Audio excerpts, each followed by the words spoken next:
True life is not fellowship, it's discipleship, it's not believing, it's life, it's not religion, it's kingdom.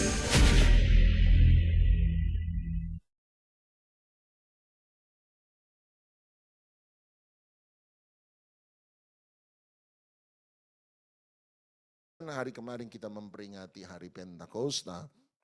Dan sebenarnya ada banyak pertanyaan yang ternyata masih sering ditanyakan orang untuk mencoba memahami apa yang terjadi. Saya percaya bahwa hari Pentakosta adalah hari di mana kita memperingati Roh Kudus kembali lagi ada dalam hidup setiap manusia, bertahta dalam setiap kehidupan kita.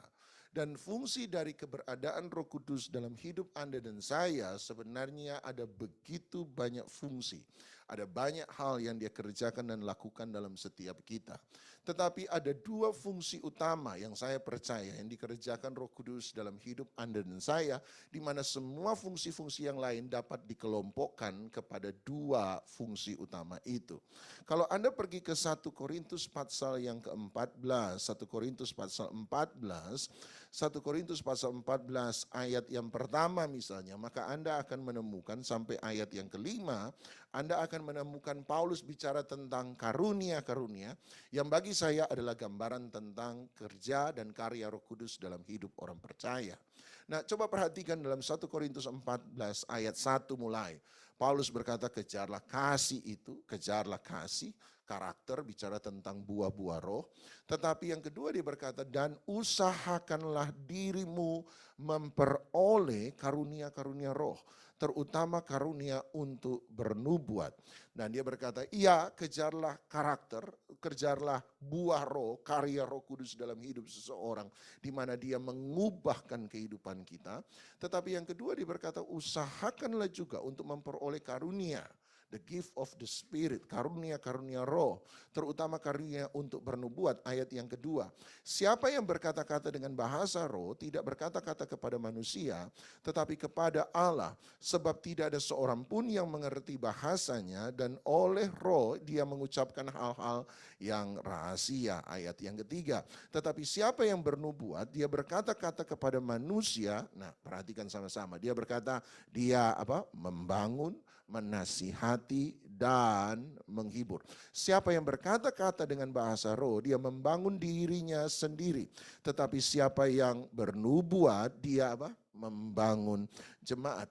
Paulus berkata berarti ada dua hal yang dikerjakan Roh Kudus dalam hidup seseorang. Satu, dia bicara soal kasih. Kasih bicara tentang segala sesuatu di mana karya Roh Kudus itu mengubahkan kehidupan kita untuk menjadi serupa dengan Yesus.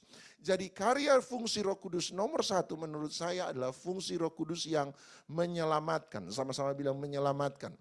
Di dalamnya bicara tentang penciptaan baru, kita sebagai orang percaya untuk menjadi serupa dan segambar dengan Yesus. Itu sebabnya dia bicara soal buah roh. Sebab buah roh bicara tentang karakter seseorang yang dirubahkan menjadi sama seperti Kristus. Misalnya, Paulus paling banyak bicara soal ini. Sebab rata-rata suratan Paulus adalah suratan pastoral. Dan sebagai suratan pastoral tentu saja Paulus akan banyak bicara tentang keselamatan. Bagaimana kita hidup dalam keselamatan, bagaimana kita menjaga keselamatan kita tetap dalam Yesus Kristus. Dan apa yang harus kita alami dalam kehidupan keselamatan itu sendiri. Itu sebabnya Paulus banyak bicara tentang karya Roh Kudus nomor satu yang menyelamatkan kita, yang memberikan kita menjadi ciptaan yang baru. Membawa kita dari kemuliaan kepada kemuliaan.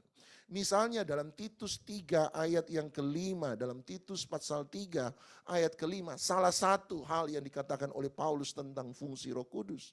Dia banyak bicara soal ini sebab suratan Paulus sekali lagi adalah suratan pastoral.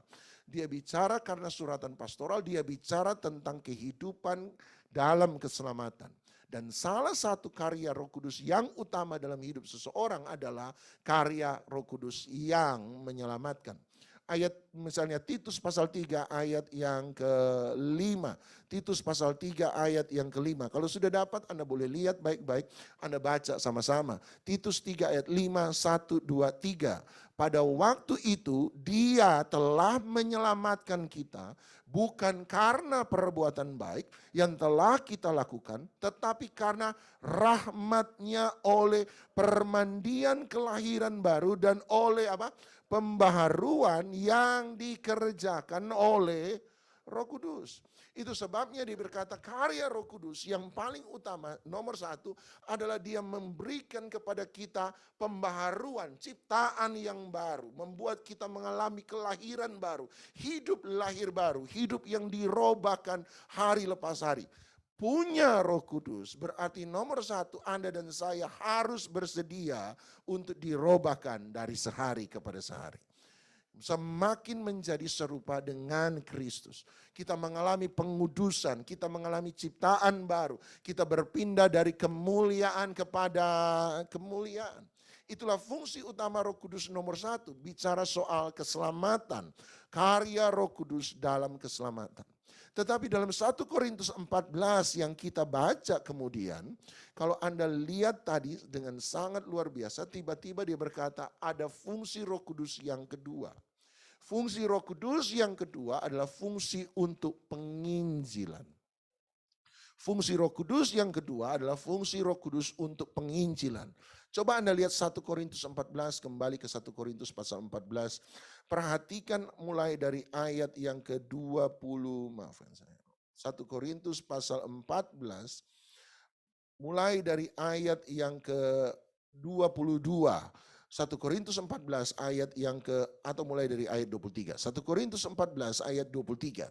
1 Korintus 14 ayat 23. Jadi Paulus berkata, kalau seluruh jemaat berkumpul bersama-sama dengan tiap-tiap orang berkata-kata dengan bahasa roh, karunia Roh Kudus, lalu masuklah orang-orang luar atau orang-orang yang tidak beriman, tidakkah akan mereka mengatakan bahwa kamu gila? Ayat 24. Tetapi kalau semua bernubuat, lalu masuklah orang yang tidak beriman atau orang yang baru, dia akan diyakinkan oleh semua dan diselidiki oleh semua, segala rahasia yang terkandung dalam hatinya akan menjadi nyata sehingga dia akan sujud menyembah Allah dan mengaku sungguh Allah ada di tengah-tengah kamu. Tiba-tiba Paulus bicara dalam hal karunia, Paulus tiba-tiba bicara bagaimana kalau ada orang baru datang ke dalam perkumpulanmu. Kemudian kamu semua misalnya berbahasa roh. Ini komplain Paulus, kritik Paulus terhadap bahasa roh. Bukan karena dia tidak setuju, karena dia punya satu tujuan yang lebih besar. Dia bilang kalau ada orang baru datang di antara kamu, tiba-tiba mendengar kamu berbicara sesuatu yang dia tidak pernah mengerti. Yang dia tahu bukan bahasa-bahasa yang ada dalam planet bumi ini. Sehingga dia berkata, bukankah kamu ini perkumpulan orang gila? Oleh sebab itu dia tidak akan pernah mendapat apa-apa keuntungan dalam perkumpulan tersebut. Tapi Paulus berkata, bagaimana seandainya setiap kita bernubuat? Nubuat berarti menyampaikan pesan Allah, hati Allah kepada seseorang. Apakah dalam khotbah penyampaian firman Tuhan ataukah penyampaian pribadi kepada satu orang kepada orang yang lain. Kalau dia mengalami itu, tiba-tiba semua yang ada dalam rahasia hatinya tiba-tiba disingkapkan, dibukakan dan berkata, Tuhan tahu engkau sementara mengalami ini dan ini dan ini dan ini, tapi Tuhan mau berkata bahwa engkau akan kuat, engkau harus mampu, tetap percaya Tuhan, satu kali Tuhan akan buka jalan. Tiba-tiba dia merasa dikuatkan, dia merasa diuntungkan dengan apa yang terjadi. Rahasia hatinya tersembunyi, kekhawatirannya, ketakutannya, pergumulannya tiba-tiba disingkapkan. Maka ayat 25 berkata, bukankah dia akan sujud menyembah dan mengaku bahwa sungguh Allah ada di sini. Berarti fungsi kedua terutama Roh Kudus nomor 1 adalah salvation. Mengerjakan keselamatan di dalam setiap kita yang percaya. Tetapi nomor 2 fungsi Roh Kudus terutama kedua adalah untuk misi, untuk penginjilan. bagi mereka yang belum percaya, supaya mereka menjadi percaya. Karena tanda-tanda mujizat dan heran, karunia-karunia roh yang ditaruh dalam kehidupan orang percaya. Itu sebabnya satu pendeta bernama Bill Johnson membedakan antara kalimat Roh Kudus di dalam saya, Holy Spirit in me, dan Roh Kudus di atas saya, Roh Kudus upon me. Jadi dia membedakan, ada satu pendeta nama Bill Johnson, makanya dia berkata Paulus terutama membedakan penggunaan kata roh di dalam saya, sama-sama bilang di dalam saya, dan penggunaan Paulus menggunakan kalimat Roh Kudus di atas saya, sama-sama bilang di atas saya. Dia berkata ketika Paulus berkata Roh Kudus di dalam saya, maka itu adalah karya Roh Kudus untuk saya. Ketika dia berkata Roh Kudus di dalam saya, dia bicara tentang karya Roh Kudus untuk saya. Roh Kudus di dalam saya adalah Roh Kudus yang menghibur. Penghiburan yang dia beri untuk saya. Roh Kudus di dalam saya adalah Roh Kudus yang menguatkan. Berarti kekuatan yang Roh Kudus beri pada hidup kita adalah Roh Kudus memberi kekuatan untuk saya.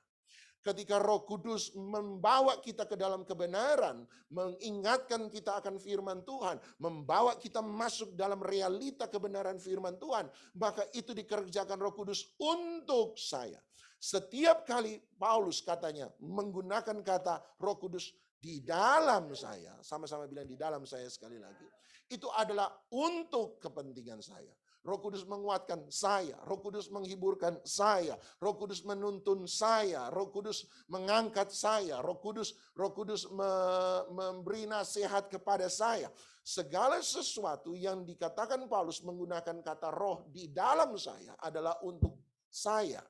Tetapi ketika Paulus menggunakan kata Roh Kudus di atas saya, sama-sama bilang di atas saya, itu bukan untuk saya, tetapi Roh Kudus di atas saya adalah karya Roh Kudus melalui saya untuk orang di sekitar saya.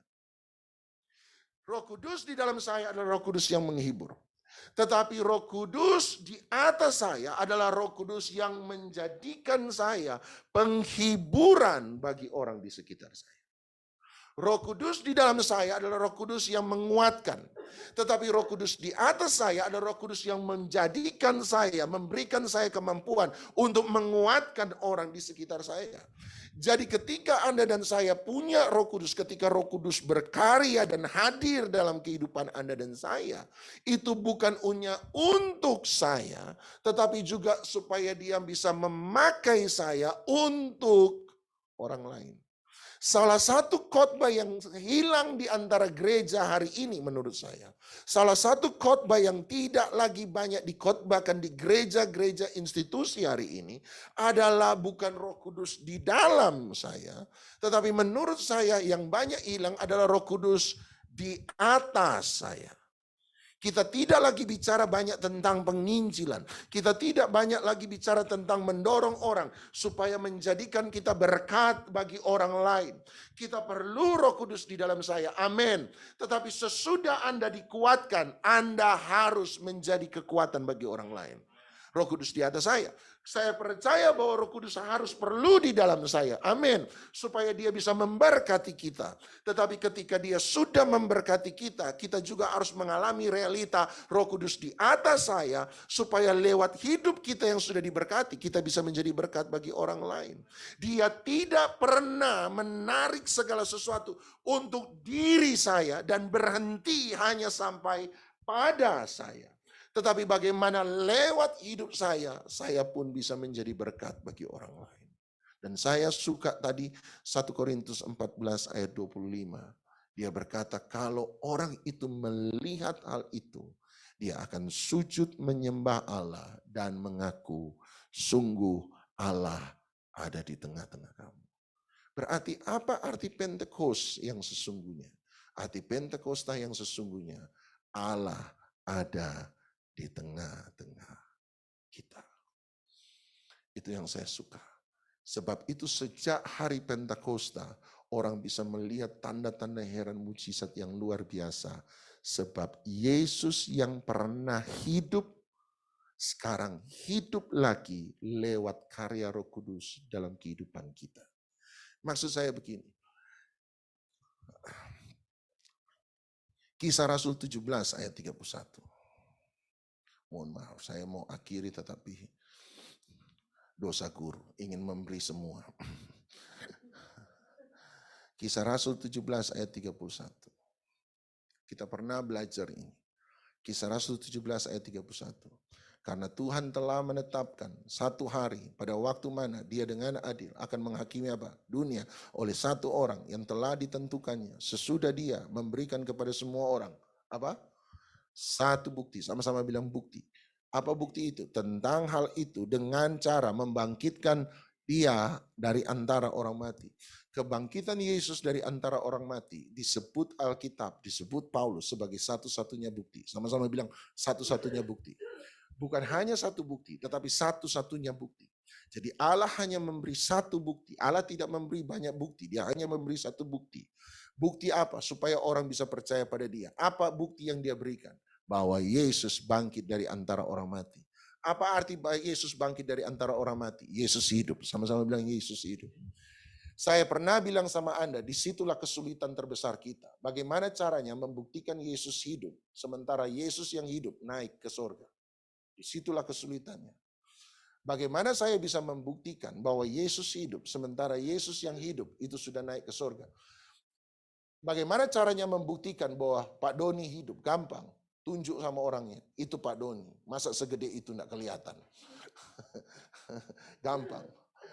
Nita hidup, hidup. Mana orangnya? Itu orangnya. Walaupun kecil, tetap kelihatan. Sebab hijau Benetton. Tetap kelihatan.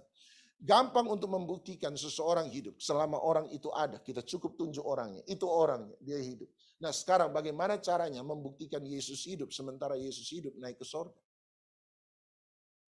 Caranya adalah lewat menunjukkan karyanya.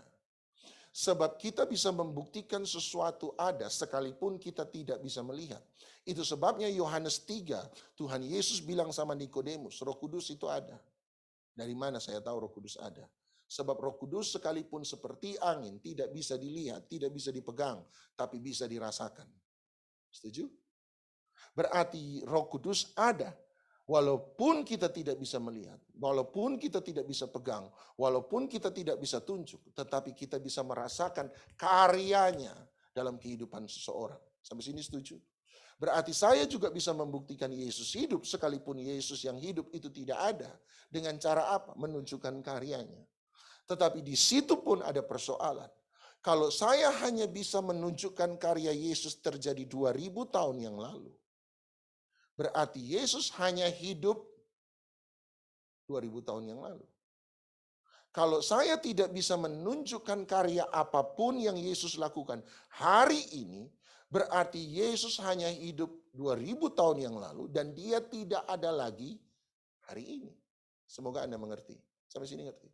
Oleh sebab itu saya harus bisa menunjukkan bahwa Yesus bukan hanya berkarya 2000 tahun yang lalu, tetapi saya juga harus bisa menunjukkan bahwa Yesus yang sama masih melakukan karya yang sama hari ini.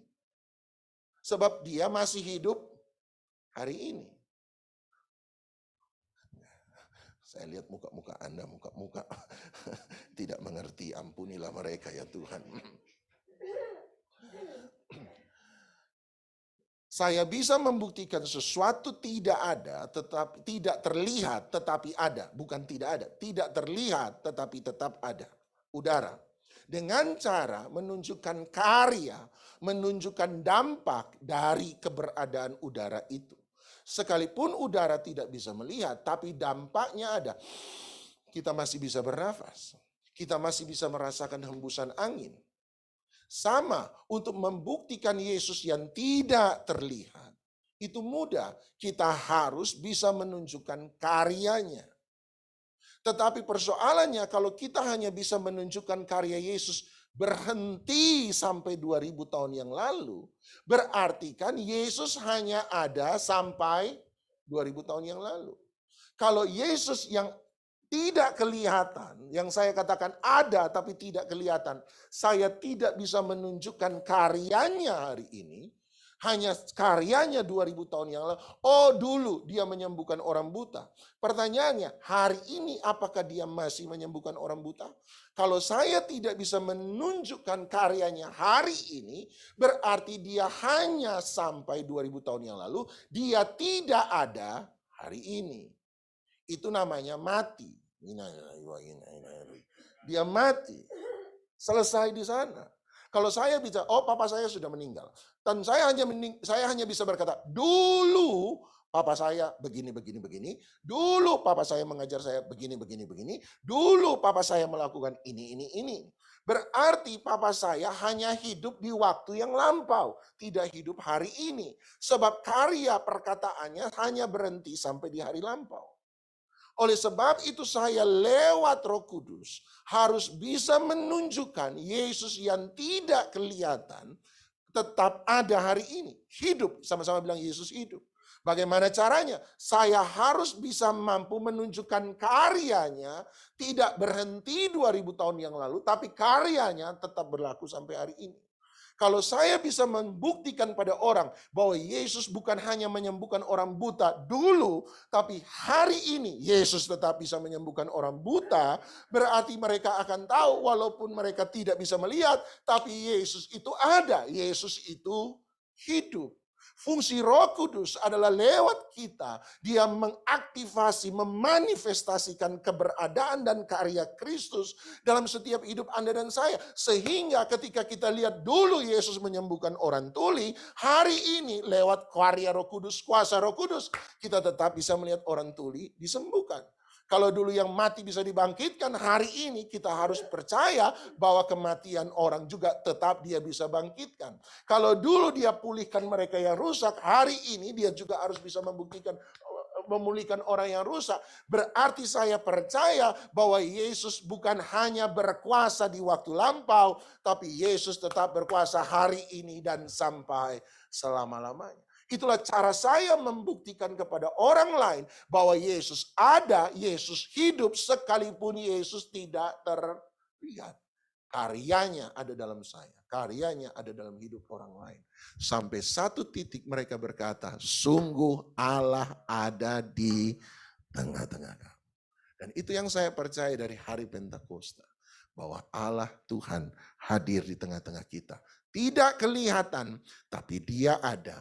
Tidak kelihatan, tapi dia tetap berkarya. Kalau dulu dia tolong orang lain, hari ini dia tetap sanggup menolong Anda dan saya. Sampai selama-lamanya dia sanggup untuk menolong kita. Kalau yang dulu dia sanggup buat mujizat, hari ini tetap dia sanggup untuk buat mujizat. Sampai selama-lamanya dia sanggup untuk buat mujizat. Karena yang di sini sudah bilang haleluya amin, tugas pendeta selesai. Mari kita datang pada Tuhan. Tugas pendeta cuma buat orang bilang amin. Sebab percaya pada Tuhan. Mari datang pada dia. Kuasamu terlebih besar. Tuhanku terlebih besar. Tak pernah terlambat janji-Mu ya Tuhan. Pulihlah hidupku. Kuasa-Mu terlebih besar. Tuhanku terlebih besar. Tak pernah terlambat janji-Mu ya Tuhan. Pulihkan hidup. Salah satu momen di mana saya mengalami perubahan dalam hidup saya adalah waktu saya masih kecil. Saya mungkin pernah cerita pada Anda. Jangan pikir saya pendiam hari ini. Anda pikir saya orang yang tidak ada emosi dan tidak ada ekspresi. Kebanyakan orang pendiam itu tidak menunjukkan emosi, tetapi memendam emosi. Problem orang yang ekspresif itu adalah menyatakan emosi mereka. Tapi problem dengan orang yang tidak ekspresif adalah memendam emosi. Persoalannya menurut saya dengan orang yang ekspresif adalah waktu dia mengeluarkan emosi, dia lega, dia plong. Tapi bagi mereka yang memendam emosi, dia hidup dalam pikiran dan bergumul dengan persoalannya. Itu sebabnya saya suka bilang sama teman saya yang lebih cerewet dari saya bilang, kamu ngomong seenaknya, kamu ngomong seenaknya ya, kamu lega, tapi kita yang dengar stres. Sebab problem kita adalah kita menyimpan emosi. Problem saya adalah saya menyimpan emosi. Waktu saya masih kecil, saya cukup orang yang emosional. Dan satu kali saya pernah cerita pada Anda bagaimana waktu saya dan sepupu saya main kelereng. Dia sudah kuliah, saya masih SD gitu ya. SD mau masuk SMP. Dan main kelereng, bayangin anak gede main kelereng dengan anak kecil dan dia curang. Dan waktu dia curang saya marah, saya suruh dia minta maaf, dia tidak minta maaf. Yang saya lakukan nomor satu adalah saya lempar batu mobil barunya. Ampuni saya Tuhan. Saya tidak pernah nyerang orang, saya nyerang apa yang dia paling suka. Saya belajar dari Tuhan. Tidak minta apa yang kamu punya banyak, minta apa yang paling berharga. Dan satu kali waktu saya juga masih muda. Saya muda, pernah berkelahi dengan anak kampung, pernah berkelahi dengan teman sekolah, tapi mereka yang salah.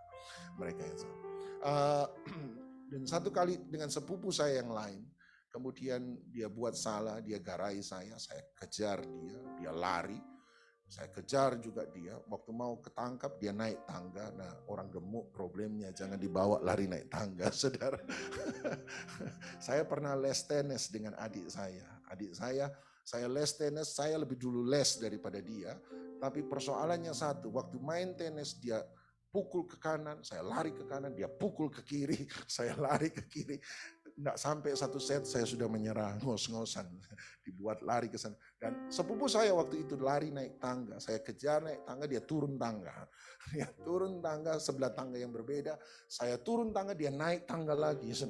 Akhirnya saya bilang, waktu dia di atas tangga saya bilang, turun kalau berani. Dia lebih gede dari saya, dia 2 tahun lebih gede dari saya bilang, turun kalau berani. Kalau berani turun. Dan saya masih ingat sampai hari ini, waktu saya cerita itu dia sudah lupa. Saya bilang begini, memang orang yang buat kesalahan suka lupa dengan kesalahan yang dia buat. Sama seperti orang kasih utang. Orang yang terima utang itu suka lupa dengan utang yang dia punya. Orang yang ngasih utang lah yang gak pernah lupa dengan utang yang dia beri. Saya bilang turun kalau berani. Dan dia berkata gak mau. Dia bilang kejar kalau berani. Saya bilang turun kalau berani. Kalau laki-laki turun. Dan saya masih ingat kalimatnya di atas tangga, dia bilang, anak sekolah minggu kok begitu. Dan itu kalimat yang sederhana. Tapi buat saya itu masuk di hati saya. Salah satu momen yang mengubahkan saya adalah, iya ya, saya ini rajin ke gereja, saya ini juara ayat hafalan, tapi saya itu tidak pernah berubah. Dan dia bilang, anak sekolah minggu kok gitu. Bilang Yesus tapi jahat. Hari itu saya yang menyerah. Dan saya mengubah. Saya bilang, kenapa saya tidak bisa mengendalikan emosi saya? Dan saya berkata, sama seperti Yesus. Dan hari itu saya banyak merenung dan banyak berubah. Sampai hari ini seperti itu. Dan buat saya, supaya Yesus yang ada di dalam saya. Kalau Anda dengar kesaksian saya, kok bisa ya? Kok bisa begitu kalau benar? Kenapa bisa begitu? Jawabannya satu. Sebab Yesus ada di dalam saya. Dialah yang mengubahkan saya. Kalau kekuatan saya hanya sementara, itu tidak akan bertahan lebih dari 1 tahun. Saya akan baik sehari, saya akan baik 2 hari, saya akan tahan emosi seminggu, 2 minggu. Tetapi ketika Roh Kudus mulai bekerja dan mengubahkan saya, hari ini saya lebih bisa mengendalikan banyak hal dalam hidup saya. Bahkan ketika orang lain salah, saya belajar, saya yang lebih dulu minta maaf. Kok orang lain yang salah, kok kamu yang minta maaf? Ya, supaya masalahnya cepat selesai. Daripada nunggu dia kelamaan minta maaf, lebih baik saya minta maaf. Selesai cerita, maafkan saya, mohon maaf saya yang salah. Oh iya Pak, enggak apa-apa, selesai. Buat saya selesai. Dan hari itu saya mulai banyak berubah. Saya percaya itu karya Roh Kudus. Dan orang hadir dan berkata, kok bisa? Jawabannya, sebab Roh Kudus, Yesus hidup di dalam saya lewat Roh Kudus. Dialah yang mengubahkan saya. Seperti dia mengubahkan Sakeus, dia masih ada hari ini. Dan dia sanggup untuk mengubahkan saya. Hari ini yuk mari datang sama Tuhan. Bersekutu dengan tubuh dan darah Kristus. Supaya sungguh-sungguh kita mengalami Kristus dalam kehidupan kita. Mari kita datang pada dia. Siapkan roti perjamuan dan anggur perjamuan Anda. Kuasa-Mu terlebih besar. Daripada emosi Anda, daripada sakit hati Anda, daripada kekecewaan Anda, dia lebih besar. Dia lebih besar.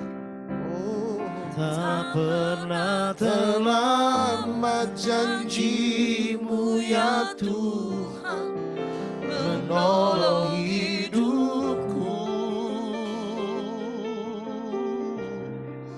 kuasa-Mu terlebih besar. Tuhanku terlebih besar. Tak pernah terlambat janji-Mu ya Tuhan, pulihkan hidupku. Bukankah roti dan anggur ini adalah persekutuan dengan tubuh Kristus? Kita ada di dalam Dia dan Dia hidup di dalam kita. Bapa dalam sorga, biarlah perjamuan kudus pagi ini kembali lagi dimanifestasikan lewat kehidupan kami. Jadi sama seperti Yesus. Engkau ada di dalam kami dan kami ada di dalam Engkau. Angkat roti di tangan kanan Anda tinggi. Tuhan Yesus pada perjamuan makan malam terakhir itu mengambil roti, memecah-mecahkannya dan mengucapkan berkat atasnya. Oleh sebab itu hamba mengucapkan berkat kehidupan, berkat kesehatan, berkat kesembuhan, berkat damai sejahtera, berkat sukacita, berkat pemulihan, berkat mujizat, berkat kekayaan. Biarlah turun dalam kehidupanmu dalam persekutuan dengan tubuh Kristus. Dia kemudian mengatakannya bahwa sungguh inilah tubuhku yang telah diserahkan bagi kamu. Perbuatlah ini menjadi peringatan akan aku. Percayakah Anda bahwa roti yang telah dipecah-pecahkan ini adalah persekutuan dengan tubuh Kristus? Amin. Mari kita terima dengan iman, kita makan bersama-sama di dalam nama Tuhan Yesus Kristus.